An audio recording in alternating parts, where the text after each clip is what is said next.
오늘 이 새벽 우리가 함께 볼 하나님의 말씀은 구약성경 신명기 1장 46절 말씀부터 우리 2장 25절까지의 말씀입니다.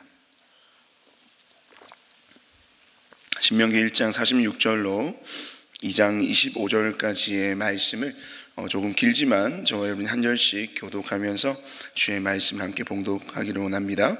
신명기 1장 46절에서 2장 25절까지 말씀입니다. 우리가 가데스에 머무르며 그렇게 많은 날을 보내고 난 뒤에 우리는 주님께서 명하신 대로 방향을 바꾸어서 홍해로 가는 길을 따라 광야에 들어섰으며 여러 날 동안 세일산 부근에서 떠돌았습니다.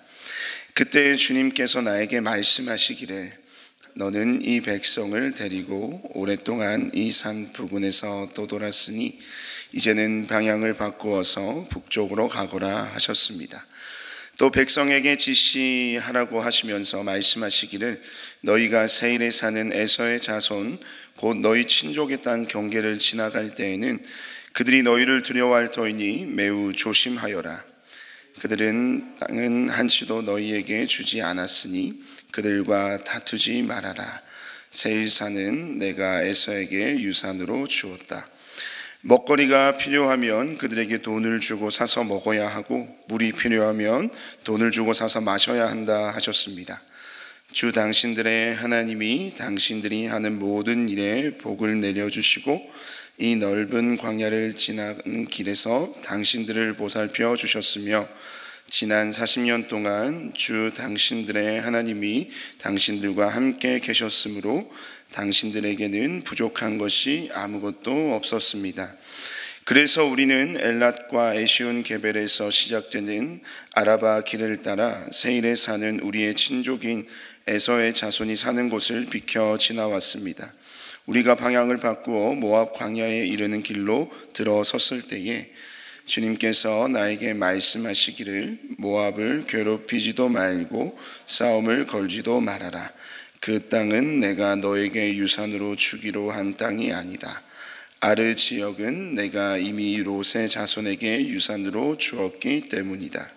옛적에 그곳에는 에밈 사람이 살고 있었는데 그들은 강하고 수도 많았으며 아낙 족속처럼 키도 컸다. 그들은 아낙 족속처럼 르바임으로 알려졌으나 모압 사람들은 그들을 불러서 에밈이라 하였다. 세일 지방에도 호리 사람이 살고 있었으나 에서의 자손이 그들을 쳐부수고 그 땅을 차지하였다. 이것은 이스라엘 백성이 주님께서 유산으로 주신 땅을 차지한 것과 같은 것이다. 이제 일어나서 세렛 게울을 건너가라 하셨습니다. 그래서 우리는 세렛 게울을 건넜습니다. 가데스 바네아를 떠나서 세렛 게울을 건너기까지 38년 세월이 지나는 동안에 주님께서 이스라엘 백성에게 맹세하신 대로 그때 모든 군인들이 진 가운데서 다 죽었습니다. 주님의 손이 진 가운데서 그들을 완전히 멸하셨기 때문입니다. 백성 가운데서 군인들이 하나도 남김없이 다 죽은 뒤에 주님께서 나에게 말씀하셨습니다. 오늘 너는 모압 땅의 경계인 아르를 지나 암몬 자손이 사는 곳에 다다를 것이니 너는 그들을 괴롭히지도 말고 싸우지도 말아라. 암몬 족속의 땅은 내가 너에게 유산으로 주기로 한 땅이 아니다. 그곳은 내가 이미 롯의 자손에게 유산으로 주었기 때문이다. 이곳도 르바임 땅으로 알려진 곳이다. 전에는 거기에 르바임이 살았는데 암몬 사람은 그들을 불러서 삼순밈이라고 하였다.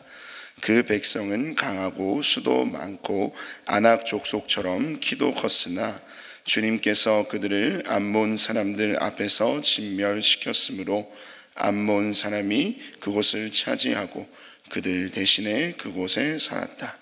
이는 마치 주님께서 세일에 사는 에서의 자손에게 하신 일과 같다.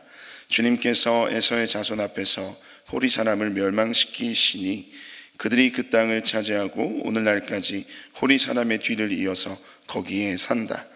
이것은 또 크레테에서 온 크레테 사람이 가사 지역에 살던 아위 사람을 쳐부수고 그들의 뒤를 이어서 그곳에서 산 것과 마찬가지이다. 너는 일어나서 떠나거라. 그리고 아르논 개울을 건너라. 보아라, 내가 아모리 사람 헤스본 왕 시온과 그의 땅을 너희 손에 넘겼으니 싸워서 차지하여라. 오늘 내가 하늘 아래 모든 백성이 너희를 무서워하고 두려워하게 할 것이니 너희의 소문을 듣는 사람마다 떨며 너희 때문에 근심할 것이다. 아멘.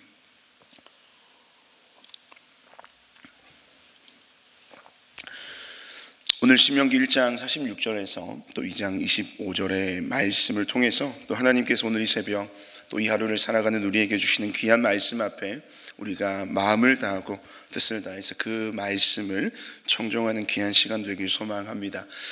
긴 말씀이었습니다. 이렇게 긴 말씀을 읽으면서 우리는 그들이 걸어왔던 길었던 광야의 40년 생활을 함께 이 시간 상기하면서 묵상하기를 원합니다.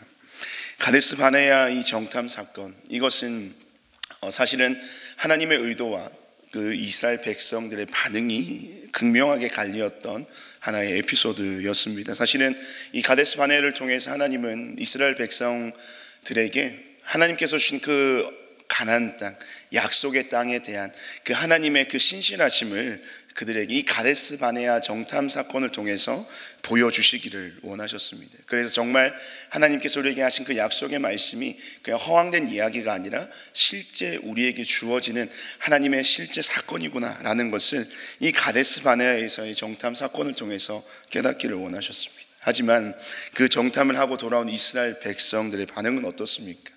되려 그 하나님에 대한 확신이 아닌 하나님을 향한 불신, 그리고 그 땅을 정복하고 다스리라고 하시는 하나님의 그 명령에 불복종하는 결과가 나타납니다.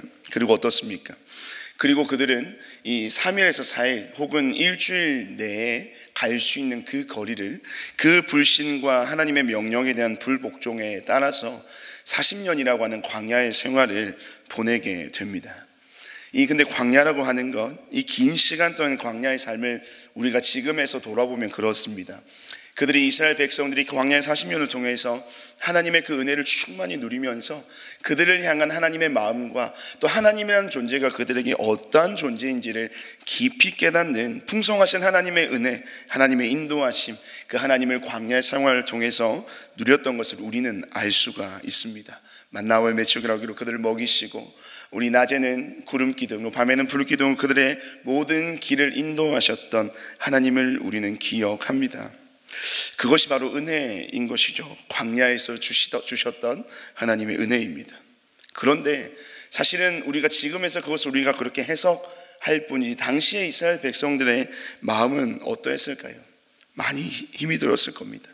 광야라고 하는 그 척박한 땅이 주는 그 삶의 어려움, 그 고단함, 그 모든 고단한 길을 걸어가는 그들의 인생이, 그 여정이 너무나도 힘이 들었겠습니다. 그런데 그 환경이 주는 어려움도 있었겠지만 또 그들의 심정 가운데 힘듦의 이유가 무엇이었을까요? 그것은 그들의 목적지가, 그들의 모든 걸음과 그들의 행진의 목적지가 광야가 아니었기 때문입니다. 그들이 가야 하는 곳은 가나안 땅, 젖과 꿀이 흐르는 하나님이 약속하신 그 약속의 땅인 가나안이 목적이었기 때문에 그 땅으로 계속해서 나아가야만 했습니다. 그런데 오늘 말씀에서 보니까 우리 14절에서 17절 말씀을 보면 이 모든 40년의 기간 동안 우리가 잘 알고 있듯이 출애굽 1세대들은 그 광야의 땅에서 다 죽었습니다. 여기서 이제 군인들이 다 죽었다라고 표현하는 것은 20세 이상 남자들, 이제 사실은 그 출애굽한 1세대들이 다 40년 동안 죽었다라고 표현을 하고 있습니다. 그리고 오늘 이 말씀을 듣는, 이 메시지를 받는 대상은 출애굽 1세대들이 아닌 새로운 세대였던, 그 다음 세대였던 출애굽 2세대들을 향한 하나님이 주시는 그 언약에 관한 메시지라는 것이죠. 그래서 오늘 이 긴 메시지였지만 이 메시지를 통해서 우리가 하나님께서 이 말씀을 출애굽 2세대들에게 주시는 이유에 대해서 우리 두 가지로 함께 한번 살펴보았으면 좋겠는데, 특별히 그 메시지 안에 있는 하나님께서 주시는 그 언약에 관한 두 가지의 메시지를 우리가 함께 살펴보았으면 좋겠습니다. 그 첫 번째는요, 이 오늘 본문을 통해서 알 수 있는 하나님의 언약에 관한 메시지는 이 하나님께서 주신 언약은 영원하다라는 것을 우리에게 말씀하고 있습니다. 16절 말씀에서 모든 군인이 죽었다라고 이야기를 했죠. 그 말은 무엇이라고 했습니까? 출애굽 1세대들이 이제 다 그 땅에서 다 소멸됐다, 진멸되었다, 그렇게 다 사라져버렸다. 그 모든 1세대의 역사들은 그들의 시간이 다 끝났음을 이야기하는 것입니다. 근데 이것을 다른 관점에서 살펴본다면 출애굽 1세대들이 뭐 시간을 다해서 수명을 다해서 죽었다라고 볼 수 있지만, 자연스럽게 죽은 것으로 볼 수 있지만, 또 다른 한편으로는 그들이 실패했다라고 우리는 이해할 수가 있는 것이죠.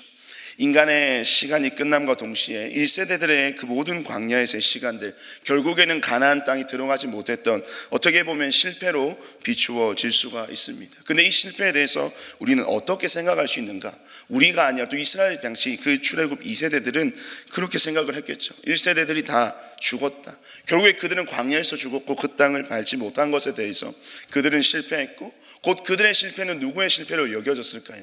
하나님께서 실패하셨구나라는 것을 생각할 수가 있었을 겁니다. 이것은 하나님의 언약을 불신하고 또 불순종하였던 그 어리석고 미련한 출애굽 1세대들의 실패였습니다. 맞습니다. 하지만 그것이 하나님의 실패는 아니었다는 사실을 이 이스라엘 백성, 남은 자들, 이 2세대들을 향해서 하나님은 말씀하기를 원하셨던 겁니다. 우리 16절과 17절 말씀을 그러한 관점에서, 그들은 1세대들의 삶은 실패하였지만 하나님은 실패하지 않으셨다라고 하는 근거의 말씀, 우리 16절과 17절 말씀 우리 다시 한 번 더 한 목소리로 읽겠습니다. 시작. 백성 가운데서 군인들이 하나도 남김없이 다 죽은 뒤에 주님께서 나에게 말씀하셨습니다. 아멘. 백성들이 다 죽었다라고 하는 인간의 유한성을 이 성경은 고백하고 있습니다. 그런데 그 성경의 구절 16절의 말씀이 그들이 다 죽었다라고 끝나는 것이 아니라 다 죽은 뒤에라고 하면서 이어지고 있습니다. 17절 말씀, 주님께서 나에게 말씀하셨다. 그들의 시간은 끝이 났지만 하나님은 계속해서 그 남은 자들을 향하여, 이 세대들을 향하여 말씀하고 계신다. 어떤 말씀을 하고 계실까요? 그 하나님의 언약에 관하여, 그 약속의 말씀에 관하여 출애굽 2세대들에게 말씀하고 계셨다라는 것입니다. 실패한 그들, 이 이스라엘의 출애굽 1세대들의 시간은 끝이 났습니다. 인간의 유한함을 이야기하는 것입니다. 하지만 이 하나님의 언약의 시간은 결코 끝나지 않았음을 주님께서 말씀하셨다라는 표현을 통해서 우리는 알 수가 있는 겁니다. 인간의 유한성과 그 하나님의 영원성이 극명하게 대비되는 구절입니다. 출애굽 2세대들을 통해서 하나님은 그 약속하신 그 언약, 아브라함으로부터 이어지는 그 모든 하나님의 약속의 말씀이 계속해서 이어져 가고 있음을, 이 언약의 지속성 혹은 이 언약의 영원성에 대해서 우리에게 말씀해 주고 있다는 것입니다. 이 말씀을 통해서 우리는 한번 생각해 보아야 하는 것이죠. 사람들은 누구나 실패합니다. 그리고 넘어집니다. 그리고 인간의 역사는, 인간의 시간은 유한합니다. 끝이 날 수 있습니다. 그러나 하나님은 결코 실패하지 않으신다는 사실을 우리는 오늘 이 말씀을 통해서 깊이 새겨야 할 것입니다. 혹시나 우리의 삶 가운데, 여러분의 인생의 시간들 속에서 이 지독한 실패를 경험하신 분들도 분명히 계실 겁니다. 하지만 우리의 실패가 하나님의 실패는 아니고, 우리의 그 실패가 하나님께서 우리의 삶에 대한 약속을 끊어버리시고 그냥 만료시켜버리시는 그러한 일이 아니라, 우리는 실패할지라도 하나님께서 우리에게 주신 언약의 약속의 말씀이 있다면 그 약속은 하나님께서는 끝까지 영원히 지켜나가시는 분이심을 이 새벽 함께 고백했으면 좋겠습니다. 그래서 우리에게 혹시나 그 약속의 말씀들이 주어졌다면 그 약속을 영원히 지켜가시는 하나님을 신뢰하는 이 새벽 기도의 자리가 되길 간절히 소망합니다. 그런 측면에서 하나님의 언약은 그 백성들을 향하여 영원하다라는 것을 오늘 본문은 우리에게 이야기하고 있는 것입니다. 두 번째는요, 하나님의 언약은 신실하다라는 것을 오늘 이 말씀 통해서 우리는 알 수가 있습니다. 무려 40년의 광야의 생활을 보낸 이스라엘 백성들이었습니다. 앞서도 이야기했지만 우리가 잘 알고 있듯이 이 이스라엘 백성들을 먹이고 입히고 돌보시고 그들의 길을 안내해 주셨던, 그들을 날마다 지켜주셨던 하나님이셨습니다. 근데 이 모든 1세대들이 실패하는 그 과정, 어떻게 보면 또한 그 40년의 시간들을 보내면서 그들에게 그들의 삶을 인도하셨지만 아까도 말씀드렸지만 이들의 그 모든 광야의 걸음의 목적지는 어디였습니까? 광야가 아니었어요. 그들이 기대하는 바는 약속의 땅이었습니다. 자연스레 이스라엘 백성들의 마음 가운데는 불평과 불만, 또한 하나의 의문점이 생겼을 겁니다. 무엇입니까? 하나님께서 우리에게 주신 그 약속은 어떠한가? 지금 현재 그 약속은 우리에게 어떻게 적용되고 있는가? 더 나아가서는 그 약속에 대해서 하나님은 지금 도대체 무엇을 하고 계신가? 우리를 먹이시고 입히시고 돌보시고 광야의 생활을 우리를 지켜주시는 것은 참 감사한 일이지만 이것은 우리에게 주신 약속의 말씀이 아니라 우리에게 주신 그 약속의 땅, 가나안 땅을 우리에게 인도하기 위해서 하나님은 도대체 이 40년의 시간 동안 무엇을 하고 계셨나라는 의문이 자연스럽게 불평과 불만의 마음 가운데 부정적인 마음으로 그들의 마음 가운데 자리를 잡았을 것입니다. 그런데 오늘 본문의 말씀을 쭉 살펴보니까요, 우리 롯의 자손 모압과 암몬 그 땅에 대해서, 그리고 에서의 자손들에 대해서 이야기가 나옵니다. 그 아르 땅과 또 르바임 땅과 세일 지방, 거기서 살았던 에밈 사람, 또 삼순밈 사람, 또 호리 사람, 뭐 이런 우리 그 당시에 살았던 가나안 땅의 그 족속들의 이름이 나옵니다. 근데 그 모든 가나안 족속들을 다 물리치고 떠나보내고 그 땅을 차지한 자들이 롯의 자손, 그리고 에서의 후손들이라고 이야기하는 것입니다. 그러면서 그 말씀 가운데 우리가 놓치지 말아야 할 한 구절은 그들에게 그 땅을 차지하게 하신 이가 누구라고 말씀하고 계십니까? 여호와께서 그 땅을 차지하게 하셨다라고 말씀하십니다. 이 말은 무엇이냐면 하나님께서는 그들에게 그 요단 동편 땅을 허락하시지는 않았지만 그들이 40년의 광야의 생활을 끝내고 결국엔 가나안 땅으로 들어가기 위해서는 그 길을 걸어가야 한다는 것입니다. 그런데 그 땅에 가나안 족속들이 살고 있지 아니하고 하나님을 알고 하나님께서 그들에게 은혜를 베풀어 주다 하나님의 자손들, 이 롯의 자손들과 이 에서의 후손들이 거기를 살았다라는 것은 어떤 의미를 말할까요? 그 40년 동안 하나님 과연 무엇을 하셨습니까? 라는 질문에 대해서 하나님은 답을 주시는 겁니다. 너희들이 살아왔던 그 모든 훈련의 시간들 속에서 나는 너희들을 먹이고 입히고 너희들을 돌보았지만 또 한편으로는 너희들이 가야 할 그 길, 약속의 땅에 들어가는 그 모든 길목마다 너희들이 갈 길을 내가 예비하고 있었다, 준비하고 있었다라는 것을 그들에게 말씀해 주시는 장면인 겁니다. 결국 이 하나님께서는 그 모든 시간들 가운데 그들이 걸어갈 수 있는 모든 길을, 그 요단 동편의 길을 내시고 계셨음을, 그래서 우리는 이것을 통해서 무엇을 알 수 있는 것입니까? 하나님은 그 우리에게 주신 그 언약, 약속의 말씀을 이루시기 위해서 우리가 알든 우리가 모르든 우리가 깨닫든 깨닫지 못하든 하나님은 끝까지 끊임없이 신실하게 일하고 계시는 분이심을 오늘 본문 말씀은 우리에게, 그 당시에 이스라엘 백성들이었던 출애굽 2세대들에게 말씀하고 계신 겁니다. 이것을 통해서 결국 하나님은 그 언약에 대해서 신실하시고 그 언약에 대해서 성실하시며 그 모든 약속의 말씀을 이루어 가시는 분이 우리가 믿고 고백하는 하나님이심을 그들로 하여금 깨닫게 하여 주신다는 것입니다. 그들에게 뿐만이 아니죠. 오늘날 이 광야와 같은 삶을 살아가고 있는 저와 여러분의 인생을 향해서 하나님은 동일하게 말씀하고 계시는 겁니다. 하나님은 영원한 그 약속을 우리에게 이루시기 위해서 오늘도 지금도 우리의 삶에 대하여 성실하고 신실하게 그 약속의 말씀을 이루어가고 계시는 분이심을 오늘 이 새벽 우리의 입술을 통하여 우리의 마음 가운데 고백되기를 원하는 하나님의 온전한 성품이자 하나님의 선하신 모습이라는 사실을 우리에게 말씀하고 계시다는 겁니다. 오늘 이 시간 이 새벽 우리 또한 함께 그 주님을 향해서 우리의 마음과 뜻과 정성을 다한 고백으로 나아가길 소망합니다.